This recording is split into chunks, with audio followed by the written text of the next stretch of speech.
Good morning प्यारे बच्चों। आज हम पाठ पढ़ेंगे स्वराज्य की नींव। स्वराज्य की नींव पाठ एकांकी है। इसके लेखक है विष्णु प्रभाकर। विष्णु प्रभाकर। पाठ देखिए बच्चों। उन्मुखीकरण। शासक का यह दायित्व होता है कि सबका बराबर ध्यान रखना चाहिए। विपत्ति की हालत में धैर्य और समय स्फूर्ति से काम लेना चाहिए। कानून और नियमों का समान रूप से अनुसरण करना चाहिए। जो शासक अधिकार में क्षमा का गुण रखता है निस्संदेह वो आदर्श शासक कहलाता है। तो देखिए बच्चों, स्वराज्य की नींव ऐसा पाठ है कि हमारे राज्य की नींव डालना। नींव అంటే बुनियादी पिलर, फाउंडेशन। तो यहाँ पर देखिए, पहले पुराने जमाने में राजाओं का शासन था। राजा लोग देश की प्रजा के लिए सुख शांति से रखना चाहते थे। हर तरीके से सुविधाएं देते थे, सुख सुविधाएं देते थे। प्रजा की सुख के हित में अनेक कार्य करते थे। तो यहाँ पर राजा लोगों ने दूसरे राज्य पर युद्ध करके उस राज्य को आक्रमण करते थे। युद्ध में राजा या हार जाता था या मर जाता था। ऐसा राज्यों को अपने अधीन में लेकर राज्य का विस्तार करते थे। तो शासक शासक शासक माने राजा, उसका ये कर्तव्य होता है कि सभी लोगों को क्षमा करना और आदर्श बनकर रहना, प्रजा के हित के लिए काम करना, ये उनका काम होता है। तो यहाँ पर क्या हुए, तो अंग्रेजों ने यहाँ पर स्वराज्य की नींव में झांसी लक्ष्मीबाई का कथन है। लक्ष्मीबाई ने अपनी वीरता से अंग्रेजों के खिलाफ युद्ध करके अपने प्राण तक त्याग दिए। तो उन्होंने इसमें अपने सैनिक उन लोगों को आदेश देते हुए कहती है कि हम किसी हाल में अपने शरीर में रक्त का एक एक बूंद रहने तक हम लड़ाई लड़ेंगे। हमारे देश को पराजय होते हुए नहीं देखना है। हमारे देश को हम बचा लेना है। देश के लिए चाहे प्राण भी क्यों ना देना पड़े, देना चाहिए। ये लक्ष्मीबाई ने ऐसा उनको कहती है अपने सैनिकों को। और हम सैनिकों का सभी लोग आदेश देती है, उसी के लिए योजना बनाती है कैसे युद्ध करना चाहिए। अपने सैनिकों को लेकर वो वीरता को लड़ाई लड़कर अपने देश के लिए, अपने स्वराज्य की नींव बनाने के लिए, अपने राज्य की नींव बनाने के लिए उन्होंने प्रयास किया। आखिरी दम तक उन्होंने अपने प्राणों को भी अर्पित किया अपने राज्य के लिए। तो ये होता है राजाओं का। तो कुछ लोग राजा लोगों ने अपने राज्य को बचा के अपने प्राणों को दे देते हैं। ये इस पाठ का कहानी है, पूरी कहानी इस पाठ की है। इस जमाने में ऐसे युद्ध थे। झांसी लक्ष्मीबाई ने किस प्रकार युद्ध किया, अपने सैनिकों को कैसे आदेश दिया, उन्होंने अपने देश की स्वराज्य की नींव कैसे बनाया, इस पाठ में हम पढ़ेंगे। ओके बच्चों, शासक का यह दायित्व होता है कि सबका बराबर ध्यान रखना चाहिए। अभी बोली ना मैं, सबका बराबर ध्यान रखना चाहिए। विपत्ति की हालत में धैर्य और समय स्फूर्ति के से काम लेना चाहिए और नियमों का सामना करके अनुसरण करना चाहिए। जो शासक अधिकार में क्षमा का गुण रखता है निस्संदेह और आदर्श शासक कहलाता है। ओके बच्चों, शासक को विपत्ति की हालत में कैसे काम लेना चाहिए, इस प्रश्न का उत्तर लिखिए। आपकी नजर में आदर्श शासक के लक्षण क्या हो सकते हैं, इसका उत्तर लिखिए। सुव्यवस्थित शासन के गुण क्या हो सकते हैं, इसका उत्तर लिखिए।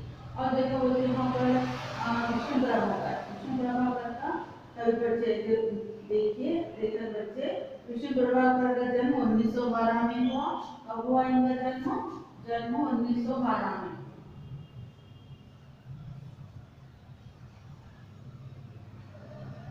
वे आदर्श प्रिय व्यक्ति थे।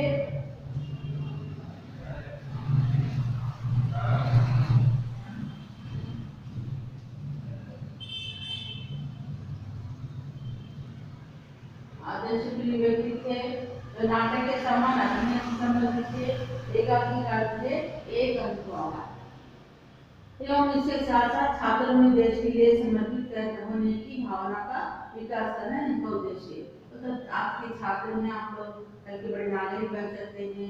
शासकों का राजा ही नहीं, अपनी कक्षा का पालन करना, स्कूल का पालन करना, अपने गाँव का पालन करना, देश का पालन करना, इन सभी लोगों को शासक रहते हैं। आप भी कल के बड़े शासक बन सकते हैं। आपका दायित्व होता है कि कर्तव्य में हम सभी अधिकारों को क्षमा का पूरा करना चाहिए, सभी को समानता से देखना चाहिए, वही आदर्श है। आदर्श शासक का भी रहता है।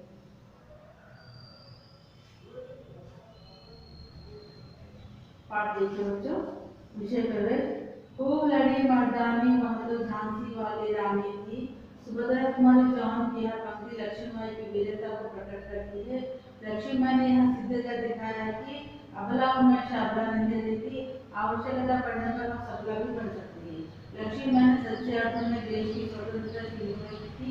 प्रस्तुत पाठ में देश के प्रति उनके अकर्म पारायण के बारे में जानकारी है। यहाँ पर सुभद्रा कुमारी चौहान ने ये लक्ष्मीबाई के बारे में कविता लिखी। तो कविता ये है कि खूब लड़ी मर्दानी वहाँ तो झांसी वाली रानी थी।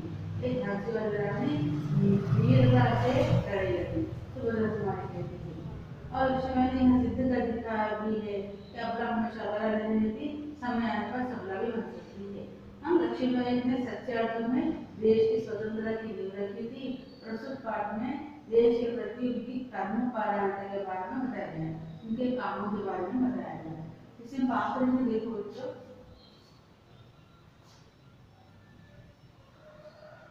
इसमें पात्र है लक्ष्मीबाई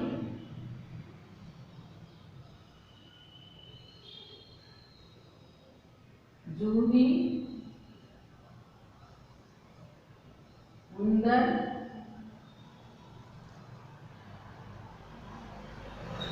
रघुनाथराव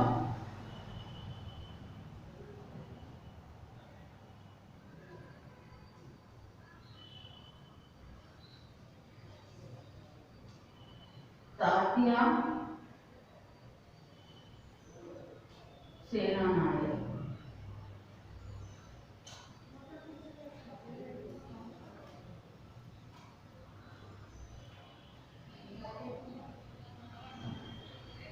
ये रहे विषय के पात्र। कौन कौन थे? लक्ष्मीबाई, जूही मुंदर, रघुनाथराव, तात्या सेना नायक, ये पात्र है। लक्ष्मीबाई के सभी सैनिक, सहचर, सैनिक, ये सब लोग हैं। अब देखो रंगमंच, स्टेज है का, स्टेज पर का दृश्य नाटक के रूप में, नाटक के रूप में स्टेज पर का दृश्य। रंगमंच पर युद्धभूमि का दृश्य अंकित किया जा सकता है। टैंक में भी फांसी लगा हुआ है। महारानी लक्ष्मीबाई के तंबू का एक भाग दिखाई देता है। पर्दा उठने पर महारानी लक्ष्मीबाई अपने सखी जूही के साथ उत्तेजित अवस्था में मंच पर प्रवेश करती है। दोनों लाल कुर्ती के सैनिकों की वेशभूषा में है। मंच पर लाल कुर्ती की में दोनों राजा की, राज्य की जो महारानी है, उनकी सहेली जूही है, उन दोनों ने मंच पर स्टेज पर आते हैं, लाल कुर्ती में रहते हैं, सैनिकों की वेशभूषा में रहते हैं दोनों, लक्ष्मीबाई और जूही। अब लक्ष्मीबाई कहती है, देखो मेरे देखते देखते क्या से क्या हो गया। जूही से कहती है, झांसी, कालकी, ग्वालियर कहाँ गए? परंतु मंजिल है के पास आकर भी हर बार दूर चली जाती है। हम स्वराज्य को आते हुए देखती हूँ, परंतु हम दूसरे क्षण मार्ग में हिमालय आ जाता है। उसे पार करती हूँ तो महासागर की डरावनी लहरें थपड़े मारने लगती हैं। उनसे जूझती हूँ तो नाविक सो जाते हैं। देखो जूही, उधर क्षितिज पर देखो, कैसी लपलपाती हुई लपटें उठ रही हैं। सारा आकाश धूम घटाओं से छाया हुआ है। प्रलय की भूमिका है, लेकिन रात शहर है कि रक्तमंडल की छाया में ऐशो आराम में मशगूल है, आवेश में आते आते सहसा मौन हो जाती है।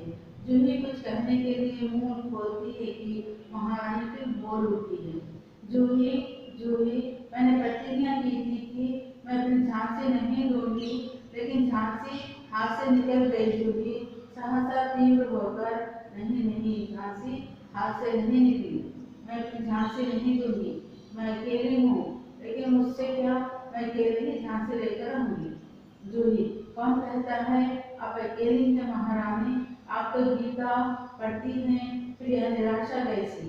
लक्ष्मीबाई, मैं निराश नहीं हूँ, मैं जानती हूँ कि मैं झांसी लेकर रहूंगी, लेकिन क्या तुम नहीं जानती कि उस दिन बाबा गंगादास ने मुझसे क्या कहा था, जब तक हमारे समाज में छुआछूत और ऊंच नीच का भेद नहीं मिट जाता, जब तक हम विलास प्रियता को छोड़कर जन सेवक नहीं बन जाते, तब तक स्वराज्य नहीं मिल सकता। वहाँ मिल सकता है केवल सेवा, तपस्या और बलिदान से। जूही, लेकिन महारानी, उन्होंने यहाँ भी तो कहा था कि स्वराज्य प्राप्ति से बढ़कर है स्वराज्य की स्थापना के लिए भूमि तैयार करना, स्वराज्य की नींव का पत्थर बनना, सफलता और असफलता दैव के हाथ में है, लेकिन नींव के पत्थर बनने से हमें कौन रोक सकता है, वह हमारा अधिकार है। लक्ष्मीबाई मुस्कुराकर, शाबाश मेरे कर्नल, तुम लोगों से मुझे यही आशा है, जिस स्वराज्य के लिए तुम जैसी नारियां बनने जा रही हैं वह निश्चय ही महान होगा। मुझे इस बात की चिंता नहीं है कि वह मेरे जीवन काल में आता है या नहीं आता, लेकिन मुझे इस बात का दुख अवश्य है कि हमारे पास ताते जैसे सेनापति हैं, फिर भी हमारी सेना में अनुशासन नहीं है। हमारे पास ग्वालियर का किला है, फिर भी हम कुछ नहीं कर पा रहे हैं। क्यों, जानती हो क्यों? जूही, जानती हूँ महारानी, हम विलास यात्रा में डूब गए हैं। तभी मुस्कुराती हुई मुंदर वहां प्रवेश करती है। मुंदर, कौन कहता है कि हम विलासिता में डूब गए हैं?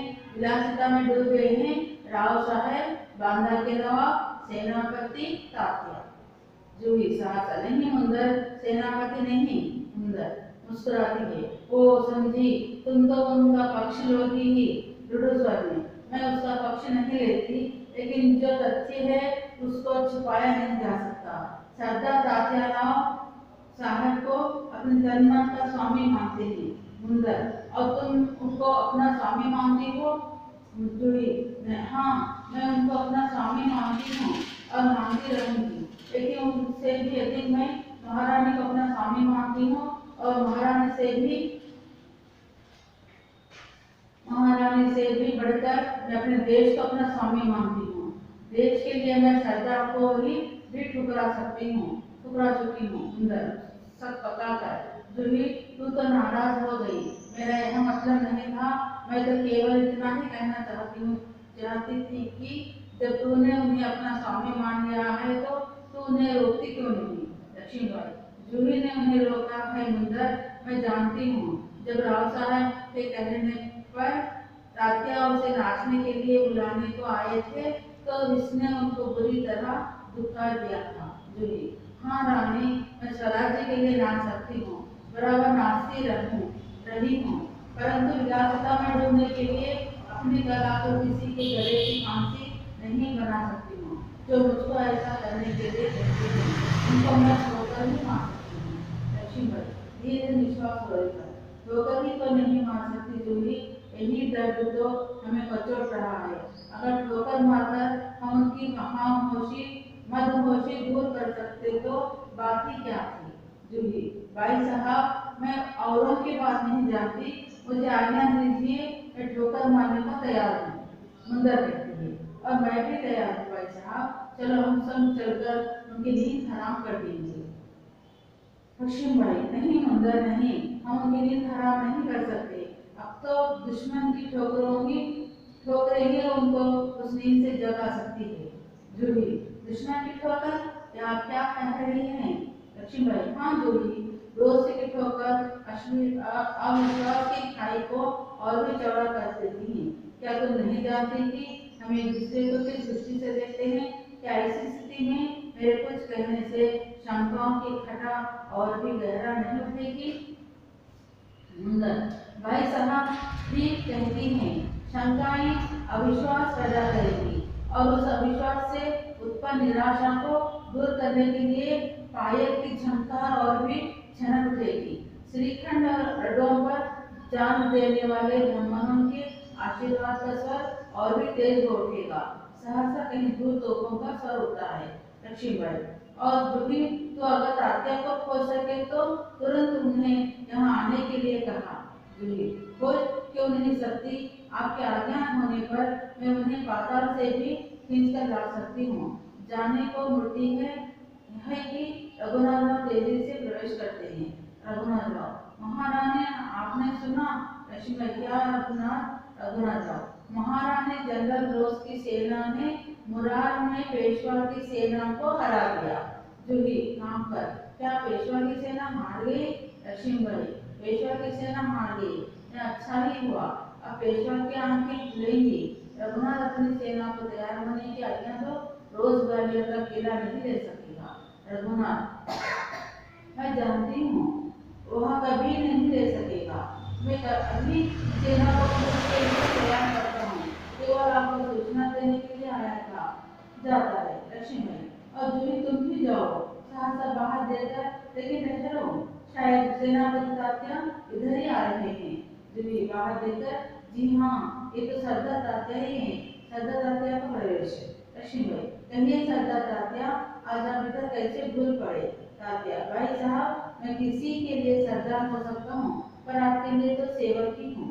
लक्ष्मीबाई बेबी से, इतने बड़े सेनापति को इस प्रकार एक नारी के सामने झुकने में लज्जा नहीं आती? खैर छोड़ो इस बात को, यहाँ तुम्हारी की विनम्रता है, लेकिन यहाँ तोपों की आवाज कैसे आ रही है? कौन सा उत्सव मनाया जा रहा है? शायद चाटकारों में जागीरें बांटना कभी खत्म नहीं हुआ है। तात्या, भाई साहब, आपको हमें लज्जित करने का पूरा अधिकार है, हम इसी योग्य हैं, लेकिन जो कुछ हो रहा है वह आप जानते ही हैं। लक्ष्मीबाई, शायद ब्रह्मोत्सव के उपलक्ष्य में ये तोपें चल रही हैं, श्रीखंड और लड्डुओं के लिए की संख्या की कमी हो तो नहीं पड़ी। जो सरकार, इस बार इन्हें माफ कर दीजिए।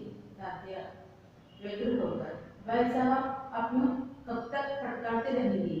लक्ष्मीबाई, तो मैं भी तैयार हूँ। तात्या, तुमसे मुझे बहुत आशाएं थी, तुम्हारे रहते यह सब क्या हो गया? जूही, सरकार, ये स्वामी भक्त हैं। लक्ष्मीबाई, लेकिन आज हमें देशभक्तों की आवश्यकता है। खैर, अब भी कुछ नहीं बिगड़ा, अब भी बहुत कुछ किया जा सकता है। तात्या, इसलिए तो आया हूँ भाई साहब, आप जो कहेंगी वही करूँगा, जो योजना बनाए उसी पर चलूँगा। लक्ष्मीबाई, तो जाओ, तलवार संभाल लो, मुकुरों की झंकार के स्थान पर तोपों का गर्जन होने दो, फूल जाओ, रागरंग, याद रखो, हमें स्वराज्य लेना है, हमें रणभूमि में मौत से जूझना है। तात्या, महारानी आपकी जय हो, मैं युद्ध के लिए तैयार होकर आया हूँ। लक्ष्मीबाई, जानती हूँ, लेकिन सेनापति, इस बार याद रखना कि यदि दुर्भाग्य से विजय न मिल सकी तो तुम्हें सेना सामग्री दोनों दुश्मन के घेरे से निकालकर ले जाना है। तात्या, ऐसा ही होगा। लक्ष्मीबाई, तात्या, मेरा मन कहता है कि यह मेरे जीवन का अंतिम युद्ध है, जीत हो या हार, मुझे किसी बात की चिंता नहीं, चिंता केवल इस बात की है हमारी वीरता कलंकित ना होना पाए। तात्या, भाई साहब, वीरता आपको पाकर जन्मी है, आपके रहते कलंक हमारी छाया को भी नहीं छू सकेगा। आज्ञा दीजिए, प्रणाम। लक्ष्मीबाई, प्रणाम तात्या, मैं सीधी भूमि में जा रही हूँ, देर न लगाना। तात्या चला जाता है। मुंदर, सरकार, आज मैं बराबर आपके साथ रहूंगी। जूही, और मैं तोपखाना संभालूंगी। लक्ष्मीबाई, और हम सब मिलकर या तो स्वराज्य प्राप्त करके रहेंगे या स्वराज्य की नींव का पत्थर बनेंगे। पर्दा मिलता है, नाटक खत्म। ओके बच्चों, अगला कल देखेंगे। धन्यवाद।